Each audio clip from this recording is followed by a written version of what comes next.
segment of the John Fredericks Show brought to you by Dominion Investment Grade Diamonds. Dominion Investment Grade Diamonds was formed to provide their clients with tangible and portable hard asset protection for their investment for portfolios. Their clients see diamonds as safe haven. Diamonds are not a short-term investment, and Dominion Diamonds recommends a 5 to 10-year investment period. They know a few alternatives that better protect the wealth you have accumulated from economic policy bubbles and stock market bull and bear cycles. For your free investment kit, call 855-351-8910, 855-351-8910, or visit trustanddiamonds.com. They're so confident that their diamonds are the lowest priced diamonds you will find. They offer a 100% money-back guarantee. Dominion Investment Grade Diamonds, 855-351-8910. Joining us now, the frontrunner, undisputed, for the 2016 Republican nomination for president, Mr. Donald Trump. Mr. Trump, welcome back to the John Fredericks Show, and great to have you riding this incredible wave of public support across the country. Well, John, I'm calling you because I want to thank you for your support. You know, you're not one of the earliest states. Somebody said, what are we calling Virginia for? Number one, I love you, and number two, I love Virginia. You have a lot of property in Virginia. It's a great place. But you have been so fantastic. And, hey, look, you're a man of great brain power and a lot of common sense, which is a good combination. You know what's going wrong.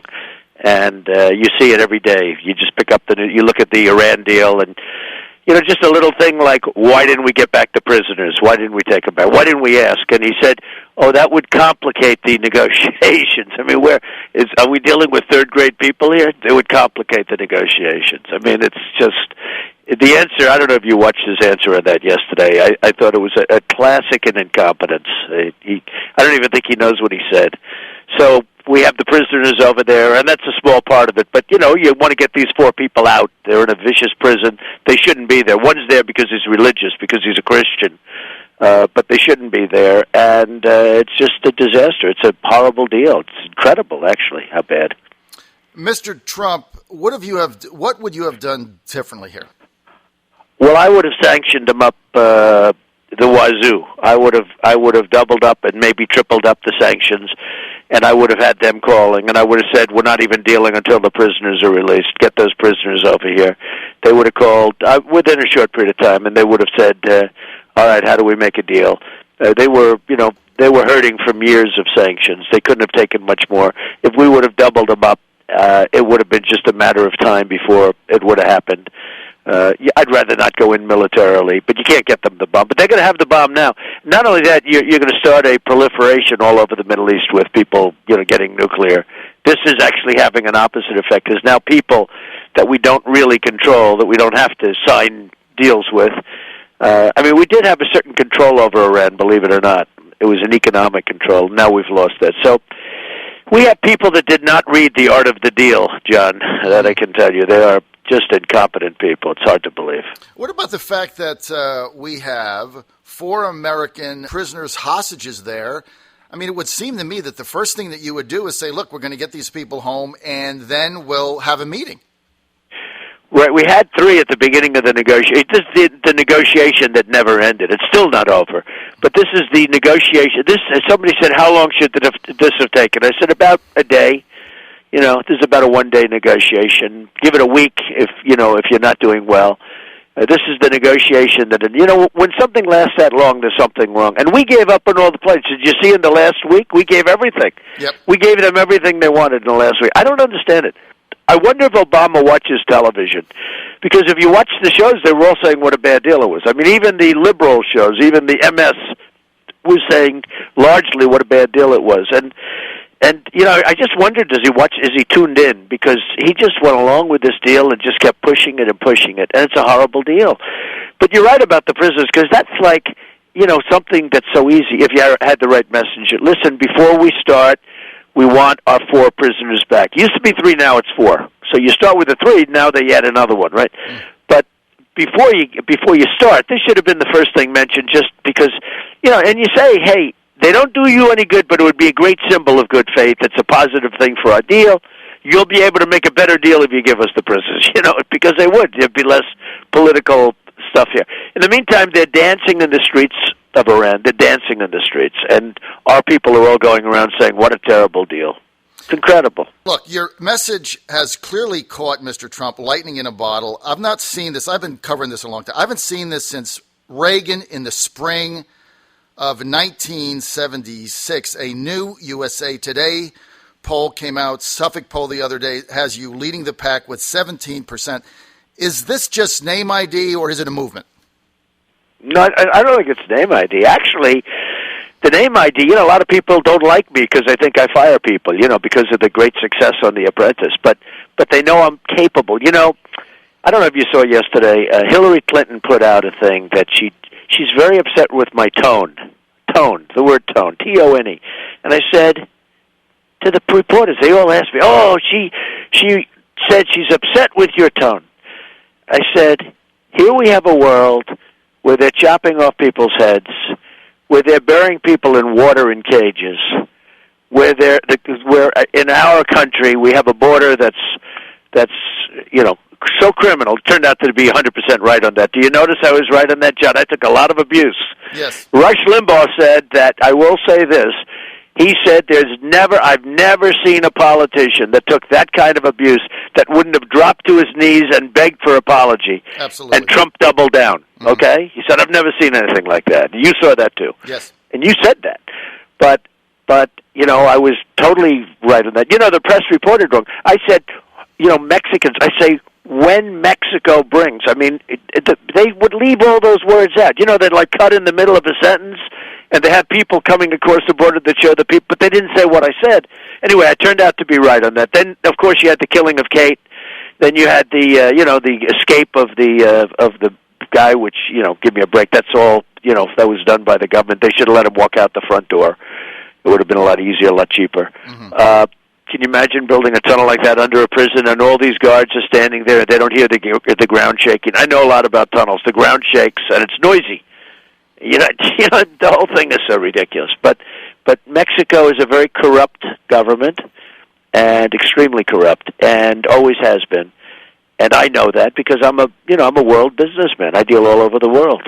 By the way, China is very corrupt also, extremely corrupt to do business in China. Sort of interesting. If one of our companies goes to China and pays off Chinese officials to get deals, we indict them, okay, in this country. In other words, we have, our U.S. attorneys will indict those people because they went to China, thousands of miles away. And in the meantime, we don't get business because everyone else is paying off. We're not allowed. And we put them in our prison because they're in China, Now, the Chinese say, forget about it. It's the Chinese problem, not our problem.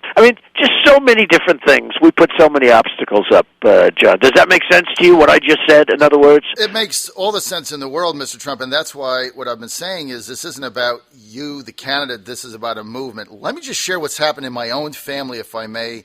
Very quickly, my wife, Ann, a moderate, Dole, Bush 1, Bush 2, McCain, Republican.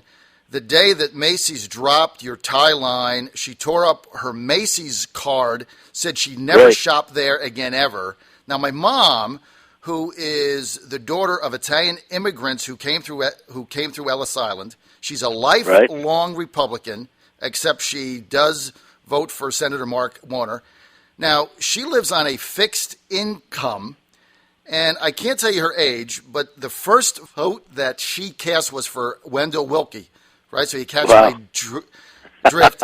She's in the hospital, and she had me mail you a check for $26.50, which is because she said that's all she had at the end of the month. This is what you call a movement. Wow. They're calling it a movement. It's very interesting. I get the biggest crowds. In Phoenix, I had 15,000 people. They reported it was 4,000 people. It's a really weird deal going on. When you have a big crowd, they don't ever give you the credit for the crowd. And they give it to Bernie Sanders. I blew Bernie Sanders away. Okay, it was the biggest crowd of either side, 15,000 people. In fact, it was supposed to be 500 people. You probably read about it. This had to do probably mostly with the immigration because Phoenix is getting killed. Right. What's happening in Phoenix is horrible. So this had to do mostly with the immigration thing, I guess, but the level. So we wanted, it was going to be 500 people, and we were at the Biltmore Hotel, and the hotel called begging to get out of the contract because they were being inundated. People with tents all over their lawn, 4 or 5 days early. Everybody, and so we had to get out of that deal because we didn't have enough room. Thousands of people. So we end up getting 15,000 people at the Phoenix Convention Center. We had people outside that they had to turn away. It was sad. They're standing outside in the heat. It was 110 degrees, and they turned them away. And you had to see inside. It was like a love fest. It was a love fest. And, the one problem, we had one little group of hecklers, about 8 of them, starting to heckle.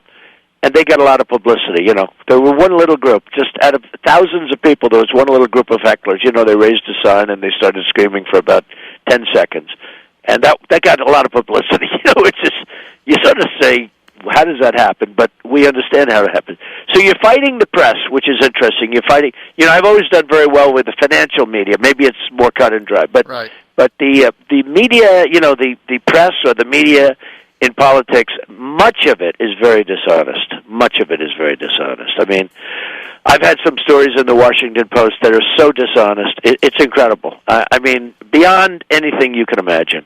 Beyond anything you can imagine. And, as an example, they were at that Phoenix event, right? Right. And if you read the article, it wasn't that it was so wrong, but if you read the article, it was like, yeah, I went to a house for a few minutes, and there were a few people there, and I gave it. I mean, that was a movement. When you use the word movement, John, that was a movement in Phoenix. But if you read the article, it was like a sleeper. Let's go fall asleep. This is another boring event.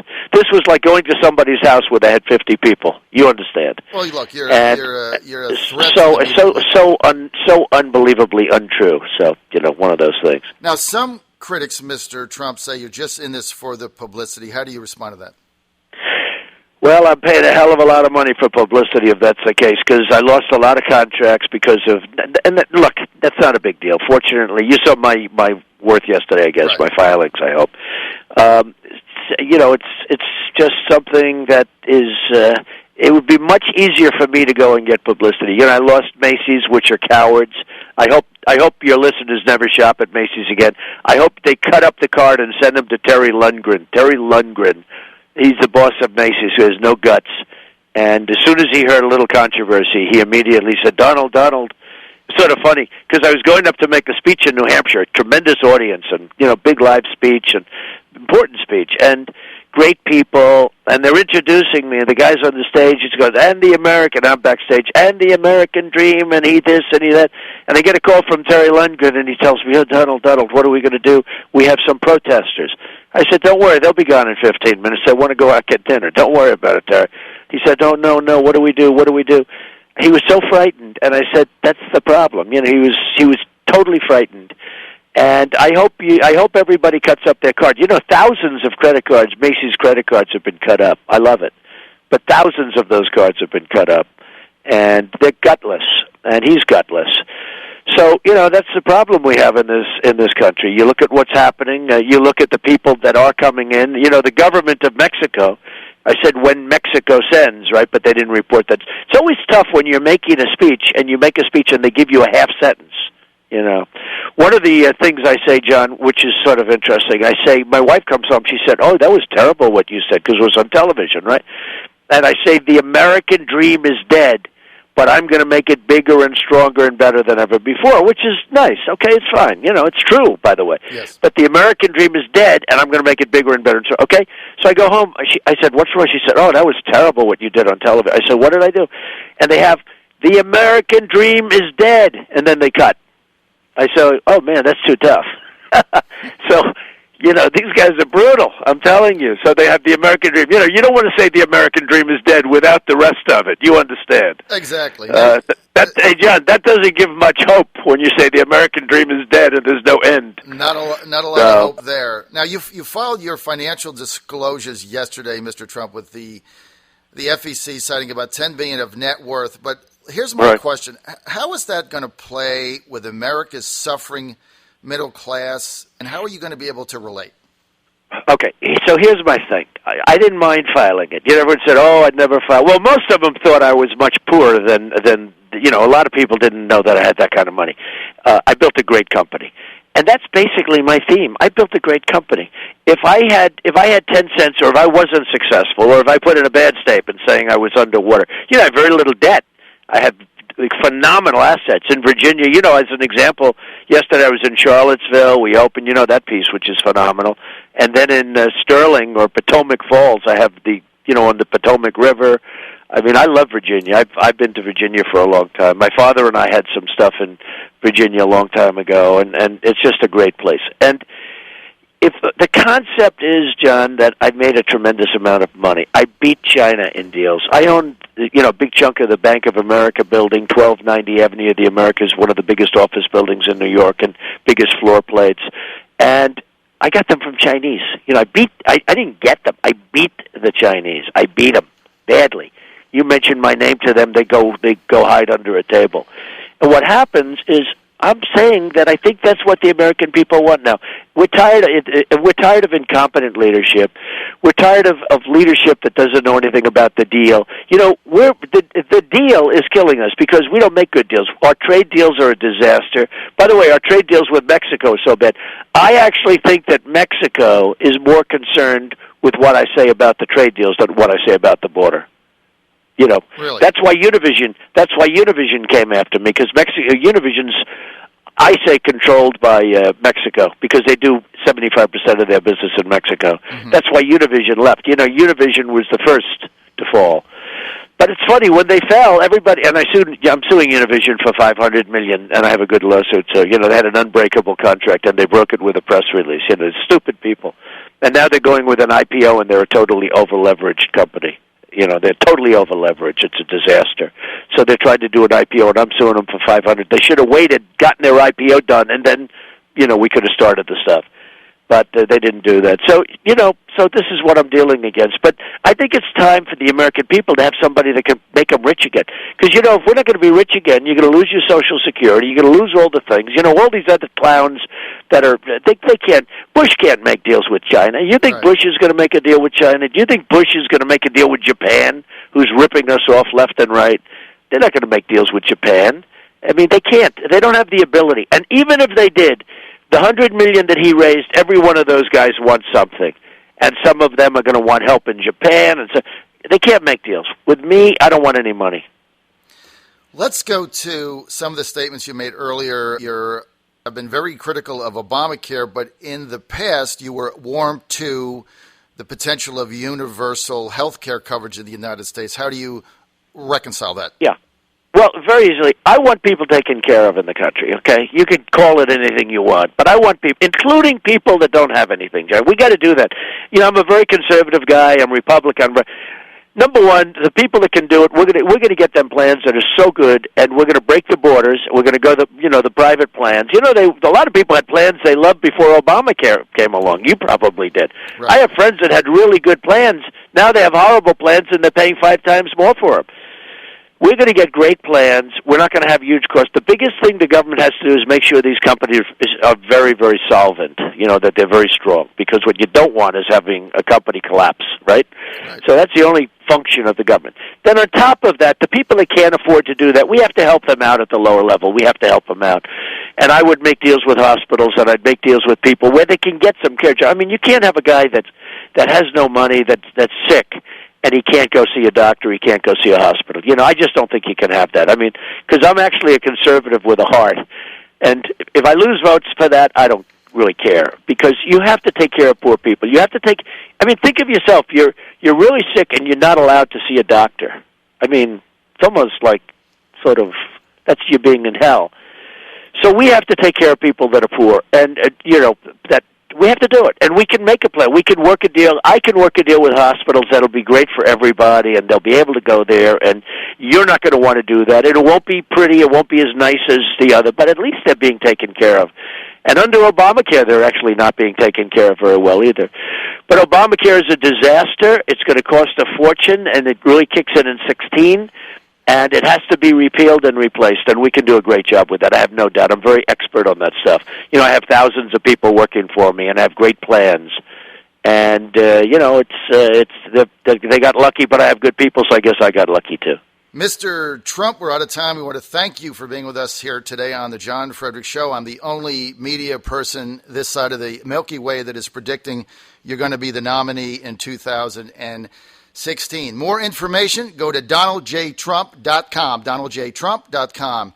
Mr. Trump, thanks for being with us. Good luck. Thanks, John, a lot. I really appreciate it, John. It was a lot of fun. I really appreciate it. Thank you. And you may be right, John. You may be right. People are more and more starting to say that. I watched on one of the shows this morning. All of a sudden, they're starting to say, "Oh, wow, what's going on here?" You know. So you may be right. I will work hard to make you right. Okay? I'm always right. You are always right. Have a good time, John. Thank you very much. Thank you so much.